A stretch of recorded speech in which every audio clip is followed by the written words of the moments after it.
Hey people of the internet, this week's video is going to be coming at you from the roof of a house. Disclaimer, I'm on the roof of a house. So rather than get all worked up this weekend and try and write slash film slash edit a video about a hot topic or a pressing issue, I decided to go another route with this. So this week has been one of the most stressful of my life so far, no hyperbole intended. And instead of adding to my tension, I'm going to be doing two of the things that relax me most: reading and talking about reading.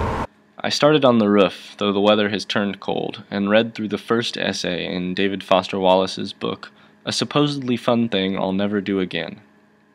Lately I've been reading everything I can by him, because I think he's clever and disturbing and, most importantly, is trying to cover really important questions for humans who are trying to find their way in the 21st century.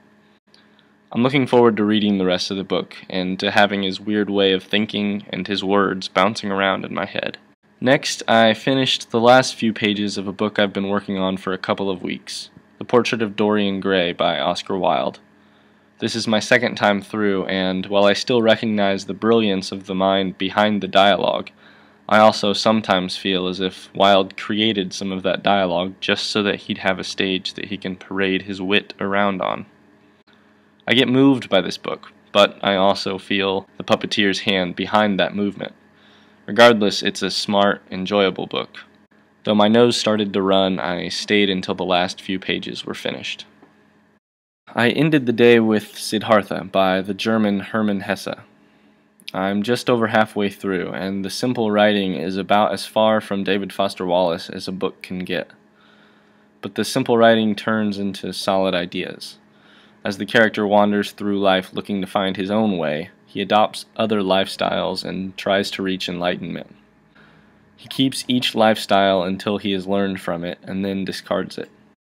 I think every teenager goes through this process to some degree, and that's what makes the book so important and so hard to put down.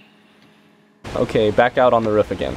I think one of the things that I like most about reading is that we, like Siddhartha, can try on the lives and outlooks of others. Don't get me wrong, I don't think reading can ever take the place of getting outdoors and meeting people from different ethnicities and nationalities and religions. That's definitely vital. But I do think reading can provide a clean, concentrated exposure to the different ways that humans have answered that age-old question.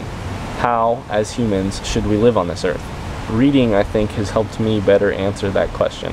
Anywho, thanks for playing along, and I'll see you guys next week, though I might be uploading an extra video between then and now. Best wishes.